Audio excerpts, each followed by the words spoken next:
Positive vibes श्रृंखला का आज 29वां दिन। वैसे आज के दिन को विश्व साइकिल दिवस के रूप में आज मनाया गया और सभी लोगों ने आज बढ़ चढ़ के साइकिल चलाई।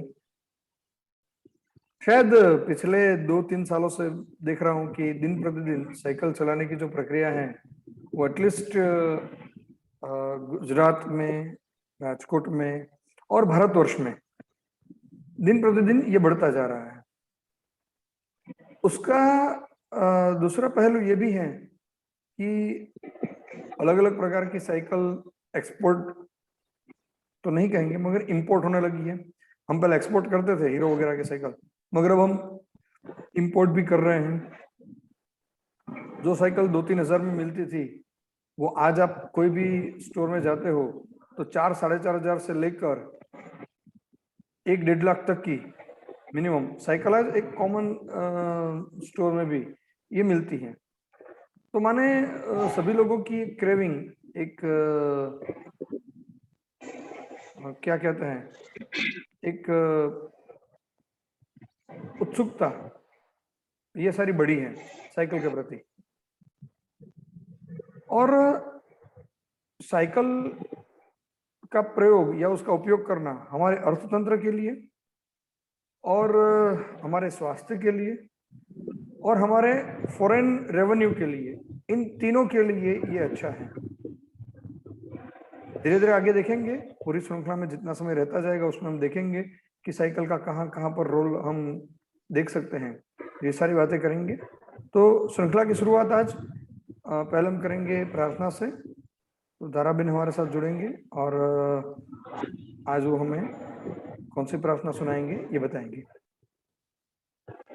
आज गुरुवार है तो गुरु जी को याद करेंगे। बढ़िया,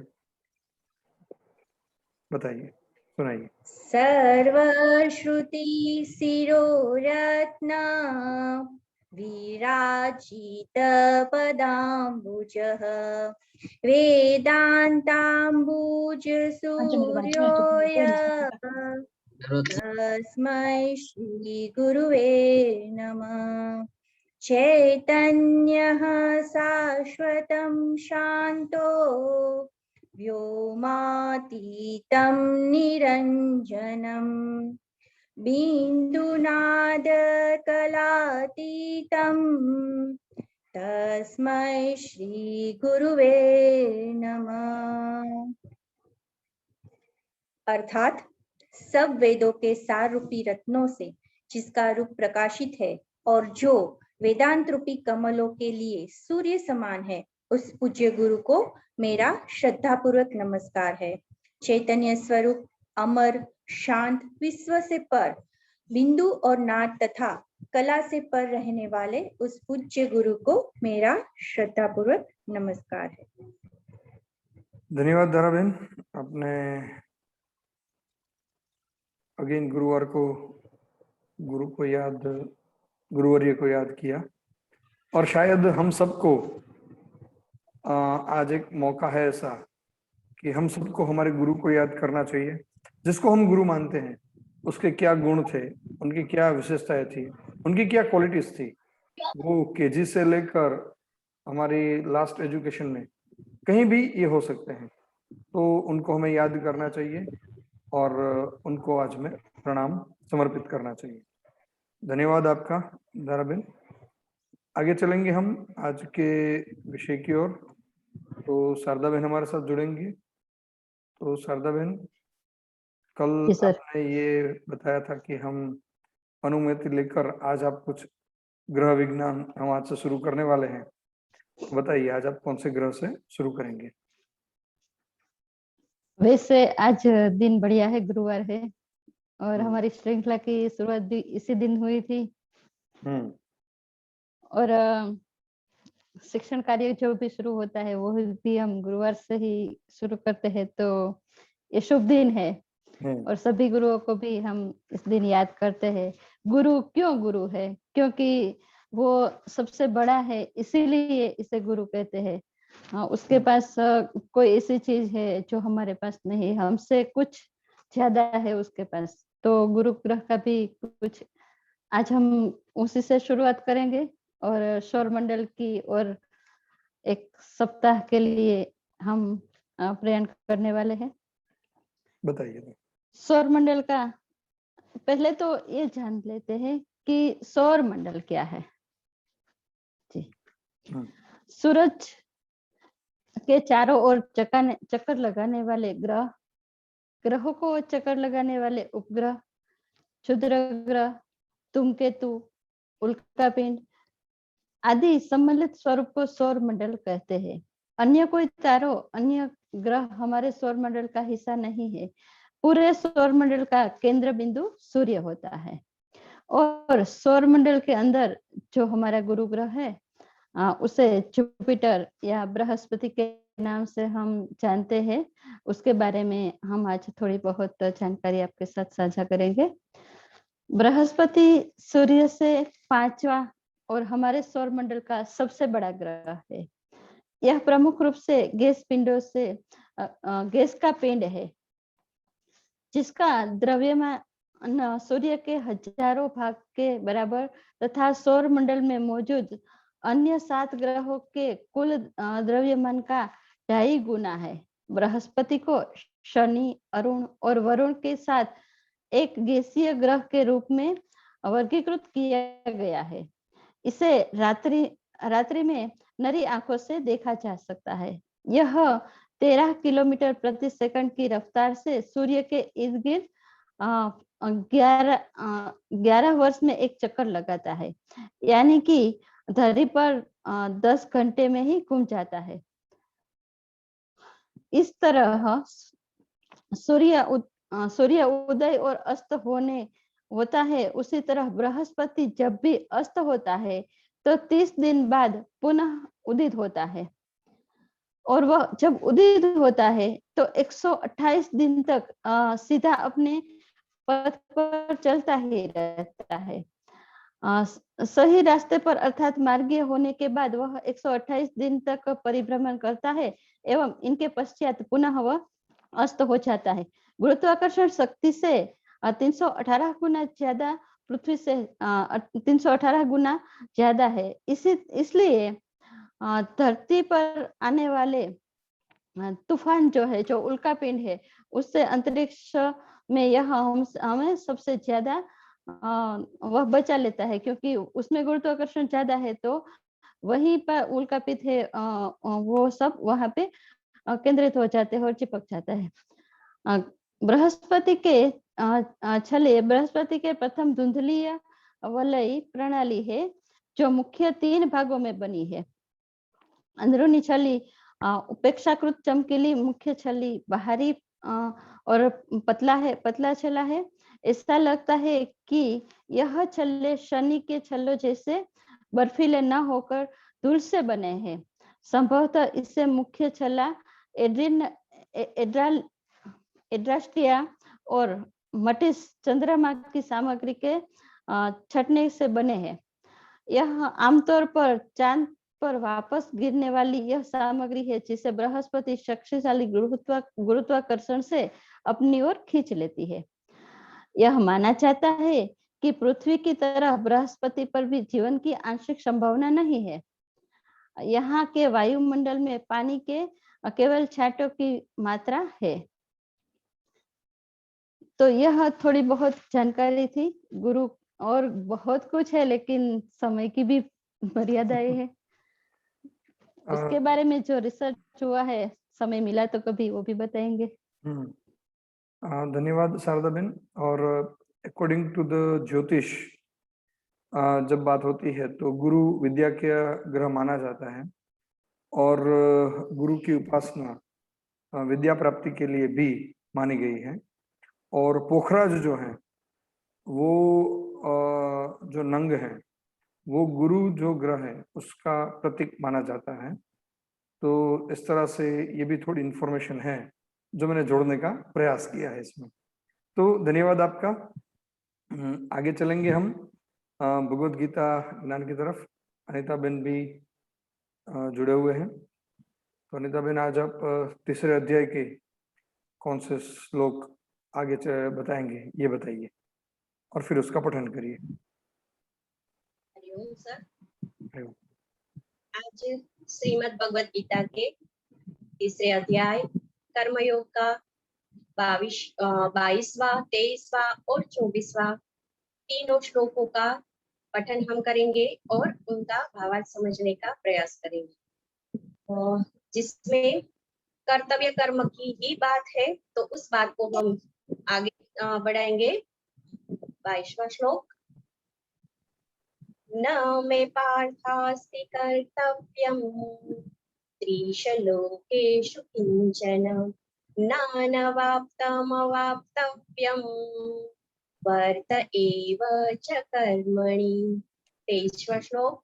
यदि ह्यहं न वर्तेयम् जातु कर्माण्यतन्द्रितः मम आत्मानुवर्तन्ते मनुष्या पार्थ सर्वशः। 24वां श्लोक। उत्सीदेयुरिमे लोका न कुर्यां कर्म चेदहं संगरस्था च कर्ता स्याम उपाहन्यामि मा प्रजा। अर्थात, हे पृथ्वीपुत्र, तीनों लोक में मेरे लिए कोई भी कर्तव्य शेष नहीं है, नहीं किसी वस्तु का अभाव है, नहीं किसी वस्तु को प्राप्त करने की मेरी इच्छा है, फिर भी मैं कर्तव्य समझकर हर कर्म में लगा रहता हूँ। तो हे पार्थ, यदि मैं नियत कर्मों को सावधानी पूर्वक न करूं, तो यह निश्चित है कि सभी मनुष्य मेरे ही मार्ग का अनुगमन करेंगे। इसलिए यदि मैं कर्तव्य समझकर कर्म न करूं, तो ये सभी लोग भ्रष्ट हो जाएंगे। तब मैं अनवांछित सृष्टि की उत्पत्ति का कारण हो जाऊंगा और इस प्रकार समस्त प्राणियों को नष्ट करने वाला हो जाऊंगा। अस्तु। तो भगवान ने अपनी परिकल्पना एकदम से स्पष्ट कर दी है यहाँ पर कि वो किस तरह से ना कुछ प्राप्त करना है, ना कुछ करना है, फिर भी कर्म करते रहना है, कर्म करना ही होगा और ये कर्म करते रहना चाहिए। ये उपदेश हमें भगवान ने दिया है और इसको याद रखते हुए कुछ भी हो, कैसे भी परिस्थिति हो, हमें कर्म को करते रहना चाहिए। तो धन्यवाद अनिता बेन, आपने आज भगवद गीता के पठन की तरफ हमें ले गए। आज की क्वारंटाइन स्टोरी जो है उसके लिए हिरलबेन उपाध्याय हमारे साथ जुड़े हैं और वो उनकी क्वारंटाइन पीरियड की स्टोरी हमारे साथ साझा करने वाले हैं। पहले हम अमी बेन को निवेदन करेंगे कि आप हिरलबेन का परिचय करवाइए और बाद में हम हिरलबेन से उनकी पॉजिटिव क्वारंटाइन स्टोरी सुनेंगे। अमी बेन।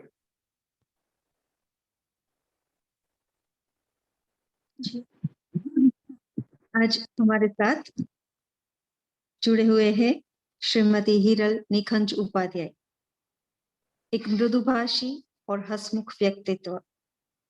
उन्होंने BCA और PGDCA किया हुआ है और वे यूनिवर्सिटी फर्स्ट भी आए हुए थे। व्यवसाय से एक शिक्षिका है, हाल में हरिसंत क्लासेस में कार्यरत है। टीचिंग ही उनकी हॉबी है और हम सब जानते हैं कि जब व्यवसाय और शौक एक ही होते हैं तो कार्य में 4 चांद लगा देते। इत्तेफाक से आज हिरल जी का जन्मदिन भी है, तो आज के दिन उन्हें पॉजिटिव वाइब्स श्रृंखला और टीम मुदिता की ओर से जन्मदिन की अनेक बधाइयां, अनेक शुभकामनाएं देते हुए मैं रिक्वेस्ट करूंगी कि वे उनकी कोरोना काल की सकारात्मक बातें हम सभी के साथ शेयर करें। हिरल जी।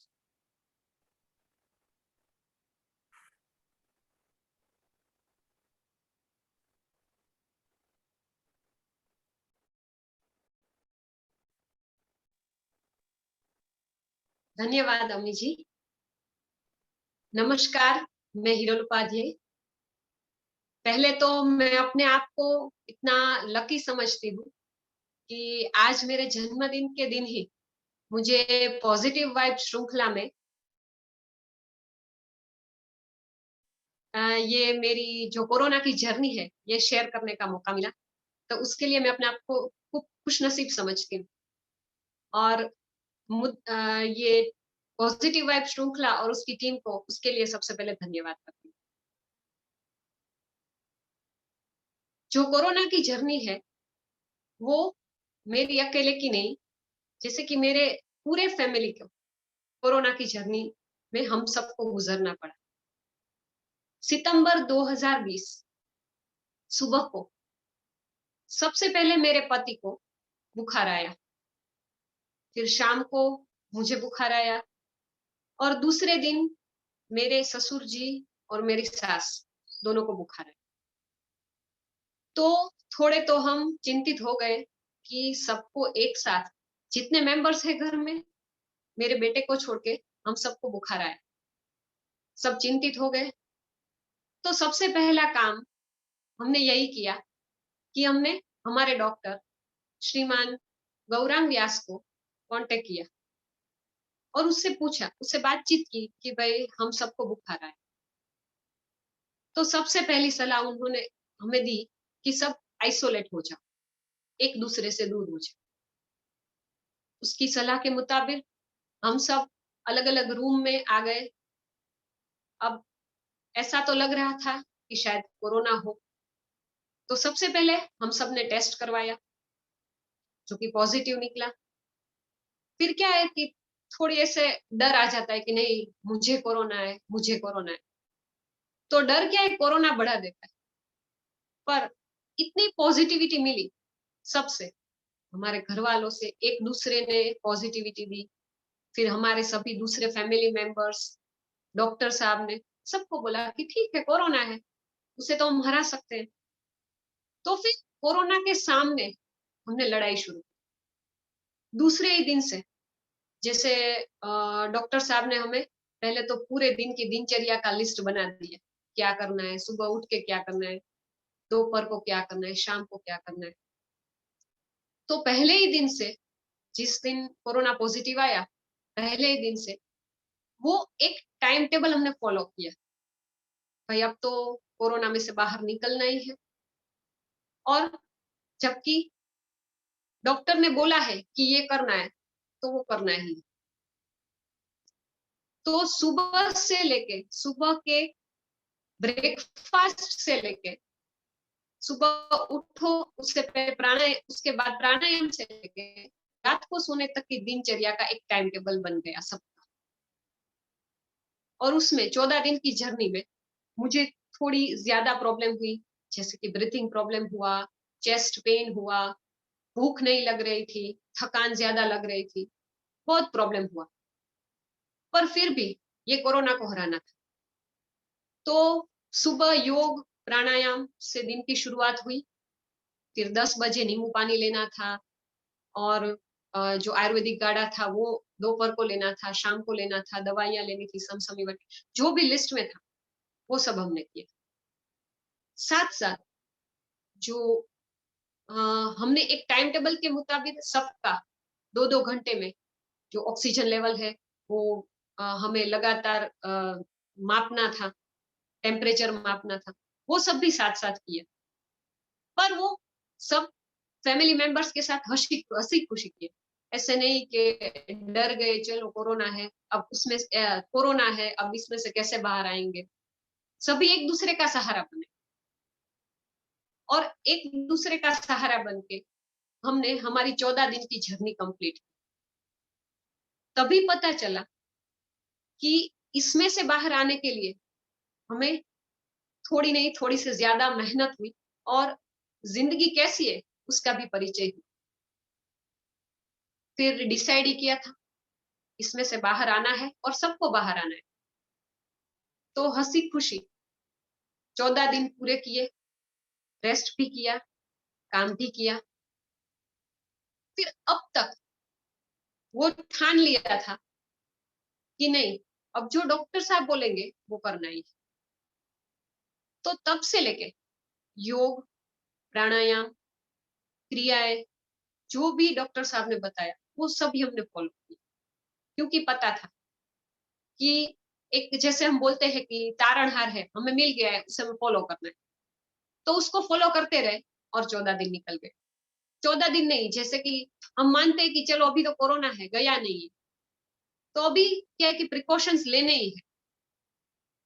तो 14 दिन के बाद, जैसे सितंबर में हुआ था, 8-9 महीने हो गए, अभी तक वो रूल्स रेगुलेशन, वो प्रिकॉशन स्ट्रिक्टली फॉलो किए।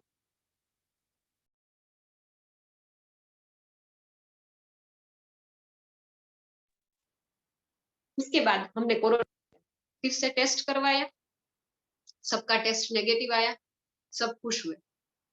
और पोस्ट कोरोना का भी ध्यान रखना था, तो फिर प्रिकॉशंस लिए और हम उसमें से कंप्लीटली बाहर। तो ये हमारी कोरोना की जर्नी थी। ये जर्नी से एक सीख हम सबको जरूर मिली कि दृढ़ निश्चय, सकारात्मकता, आत्मविश्वास और सच्ची सलाह, इससे कोई भी रोग को हरा सकती है। ऐसा नहीं कि कोरोना के जैसे जितने भी रोग हैं या आने वाले हैं, उन सबको एक दूसरे का सहारा बनके हम हरा सकते हैं। और पॉजिटिव थिंकिंग से हम उसे मेंटली अपने आप से दूर कर सकते हैं। अगर हम माने कि नहीं हम जीत सकते हैं, तो डेफिनेटली हम जीतेंगे। और बस इतनी ही मेरी जर्नी जो मैंने आप सबके साथ शेयर की अपने बर्थडे के दिन, अपने जन्मदिन के दिन, तो मुझे बहुत खुशी हुई। और मैं चाहती हूँ कि हम सब लोग, हमारा देश, ये पूरी दुनिया, ये जो पेंडेमिक चल रहा है, इसमें से जल्दी से बाहर आ जाए, यही मेरी भगवान से प्रार्थना रहेगी।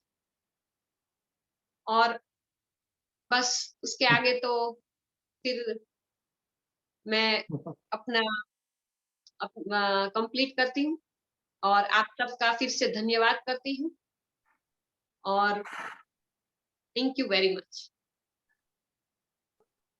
उस दिन याद है जब पहली बार बुखार आया था, तब विषय ये बना था कि रिपोर्ट करवाना या ना करवाना। शायद इसलिए उन्होंने जो सलाह दी उसके ऊपर आप लोगों ने गौर किया हो, तो उन्होंने ये कहा कि पहले क्वारंटाइन हुए थे, बाद में रिपोर्ट हुए थे। तो ये एक सहज मानसिकता है और ये हाँ। उनकी नहीं है। बहुत सारे परिवारों में पहली लहर में, दूसरी लहर में ये बात हुई है कि हमारी जो रिपोर्ट जो करवाने का विषय है, उसके साथ जुड़कर बहुत सारे व्यवधान भी आए हैं और बहुत सारी जगहों पे रिपोर्ट हुए हैं, नहीं भी हुए। तो ये भी एक बहुत महत्वपूर्ण है कि एक बार रिपोर्ट कर लेते हो। और काफी लोगों से हमने सुना भी है कि जब रिपोर्ट एक बार हो जाता है तो आप एक श्योर हो जाते हो कि आप कोरोना पॉजिटिव हैं। और एक बार कोरोना पॉजिटिव हैं तो फिर कोई दिक्कत नहीं है। ज्यादा दिक्कत कोरोना पॉजिटिव की नहीं है, मगर कोरोना के साथ जुड़े हुए बहुत सारे विषय हैं, उनकी दिक्कतें चलती रहती हैं। तो इसी तरह से आगे चलते रहेंगे। और अमी बहन अगर बता सकते हैं तो उनकी स्टोरी हमारे साथ साझा कर सकते हैं, क्योंकि उनके ऊपर है आज। आज की जो स्टोरी है वो मेरे पास आई है 7 समंदर पार से। क्या बात है। और हॉर्न ऑफ अफ्रीका कहते हैं, वहां से हमारी एक फ्रेंड है नजीमा जी, उन्होंने मुझे भेजी। क्या बात है, बताइए तो फिर। स्टोरी में पढ़ती हूँ। एक पक्षी था जो रेगिस्तान में रहता था और बहुत बीमार था। उनके पंख भी बेकार हो चुके थे, खाने पीने के लिए कुछ भी नहीं था उसके पास, कोई आश्रय नहीं था। वो पड़ा पड़ा बस रोता रहता था। तो एक दिन वहां से एक कबूतर गुजरा। उसने उस बीमार पक्षी को देखा और उसके हालचाल पूछे। तो बीमार पक्षी ने उसे पूछा कि भाई तुम कहाँ जा रहे हो? तो कबूतर बोला कि मैं स्वर्ग में जा रहा हूँ। उस बीमार पक्षी ने कहा तो कृपया वहां जाकर देवदूत से पूछना कि ये मेरी पीड़ा है, मेरा दुख है, वो कब समाप्त होगा। कबूतर ने कहा हाँ भाई, मैं जरूर पता लगाऊंगा कि तेरी पीड़ा का अंत कब होगा। कबूतर तो स्वर्ग जाता है, द्वार पर ही उसे देवदूत मिल जाता है। तो पूछता है कि ये पक्षी एक रेगिस्तान में था, तो उसका दुख कब समाप्त होगा। तो देवदूत कहता है कि उसके दुखों का तो अंत है ही नहीं, 7 साल तक वो ऐसे ही दुखी रहेगा, उसे बहुत ही कष्ट भोगना पड़ेगा। तो कबूतर ने कहा कि भाई ये तो मैं उसको बात बताऊंगा तो वो तो बहुत ही निराश हो जाएगा, तो कुछ और कोई उपाय है उसका कि थोड़ा उसका दर्द कम हो तो आप बताएं। तो देवदूत ने कहा कि हाँ, एक उपाय है कि वो अगर हमेशा जितना हो सके उतना ऐसा बोलेगा कि हे ईश्वर, इन सब के लिए तेरा शुक्रिया, तो उसका दर्द शायद कम हो जाएगा। तो कबूतर तो वापिस गया और उस पक्षी को बताया कि ये हाल है और तुझे ये सेंटेंस, ये वाक्य बार बार दोहराते रहना है। तो वो उसके बाद तो कबूतर उड़ गया, लेकिन वो पक्षी था वो बहुत उसके मन में एक आशा की किरण जाग उठी। तो वो हर रोज ये बोलने लगा कि हे ईश्वर, जो कुछ भी है इसके लिए तेरा शुक्रिया। थोड़े दिन हुए, कबूतर वापस उस रास्ते से गुजर रहा था। उसने देखा रेगिस्तान में, तो वो पक्षी तो बहुत खुश था और उसके शरीर पर थोड़े थोड़े पंख भी उगने लगे थे और उस रेगिस्तान में एक छोटा सा पौधा भी खिल उठा था और एक झरना भी वहां बह रहा था। तो कबूतर को तो बहुत आश्चर्य हुआ कि ये पंखी तो अब चहचहा रहा है खुशी से, दर्द कहाँ गायब हो गया पता नहीं। तो उसने पूछा कि ये सब कैसे हुआ। देवदूत ने तो कहा था कि 7 साल तक ये बहुत दुखी रहेगा, उसको दर्द होगा, पीड़ा होगी, ये तो खुश दिख रहा है, तो ये क्या चमत्कार क्या है। तो उसने उस चिड़िया को तो कुछ नहीं पूछा, लेकिन सीधा देवदूत के पास चला गया कि भाई ये कैसे हो गया, ऐसा तो आपने तो कहा था कि ये 7 साल तक दुखी रहेगा, तो मैंने देखा तो ये तो बहुत खुश है। तो देवदूत ने कहा कि ये बात सच है कि उसके भाग्य में सिर्फ दुख ही लिखा था, लेकिन वो पक्षी था, वो हर स्थिति में ईश्वर का शुक्रिया अदा कर रहा था। चाहे उसको पानी नहीं मिल रहा था, चाहे वो भूखा था, चाहे उसके पंख कट गए थे, लेकिन जब कभी भी तुमने वो संदेश दिया कि ईश्वर का शुक्रिया अदा करना है, तभी से वो दिन में कई बार हे ईश्वर, इसके लिए तेरा शुक्रिया, ये बोलता रहता था।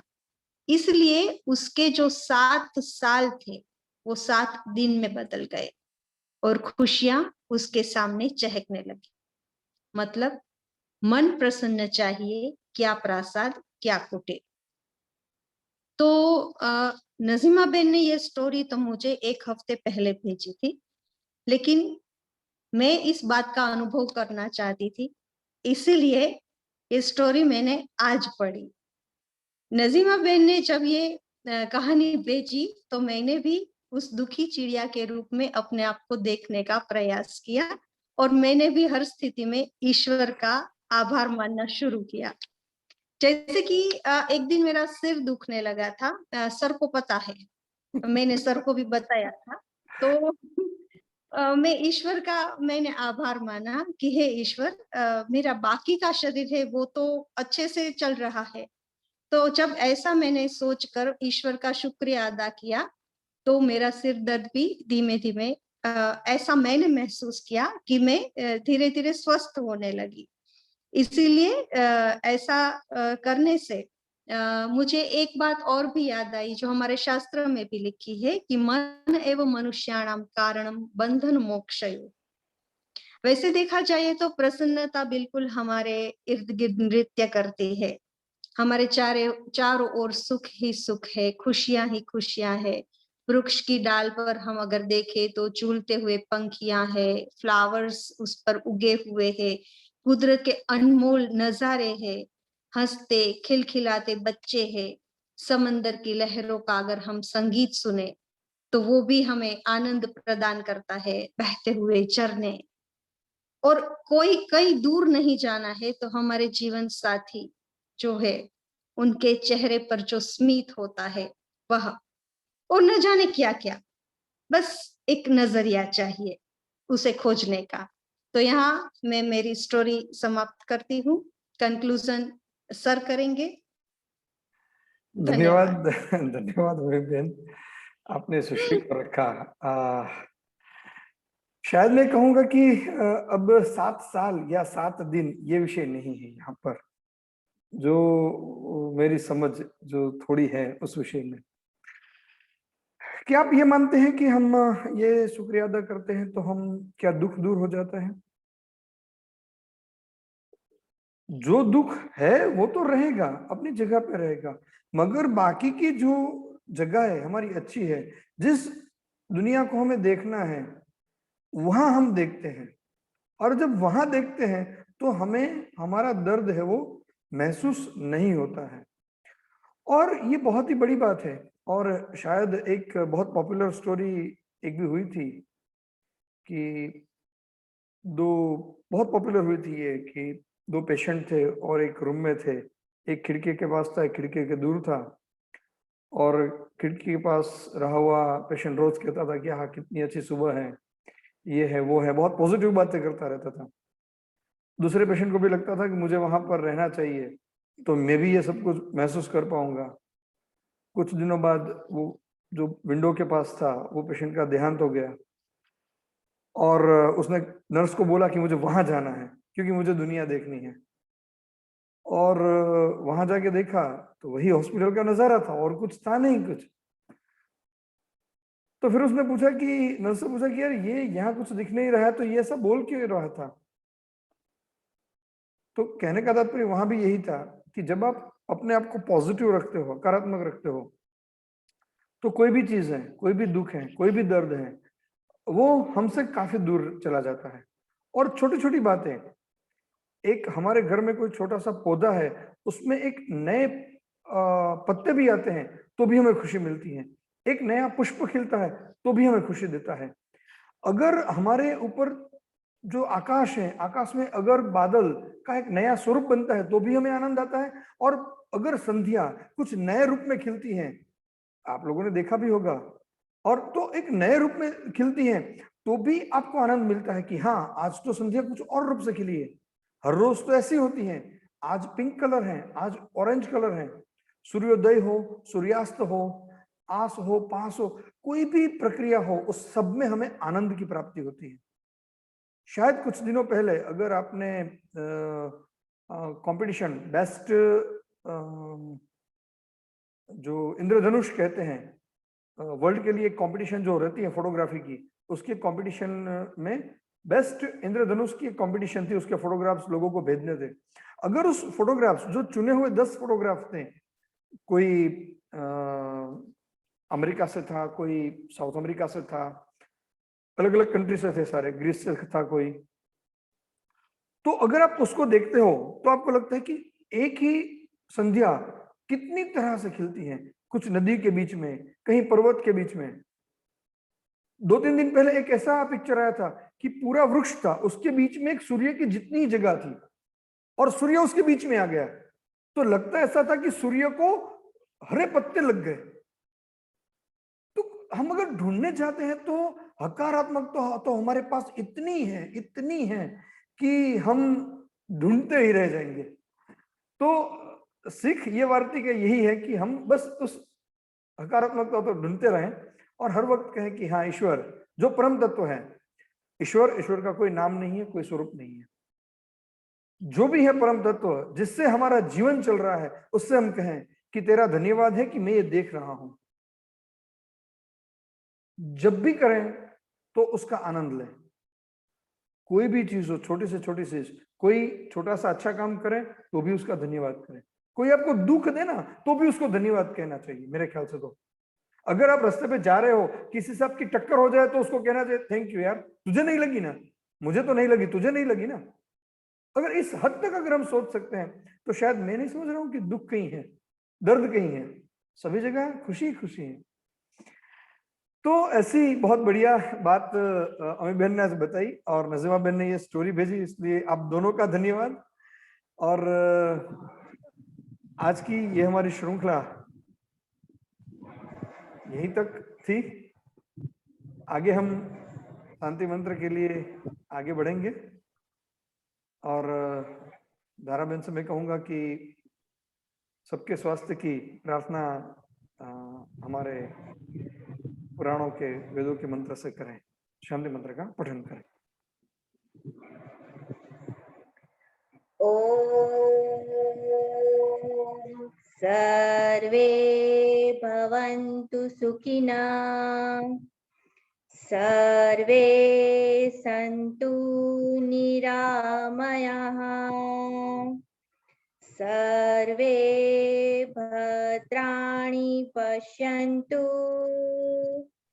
मा कश्चित् दुःखभाग् भवेत्। ओम शांति शांति शांति।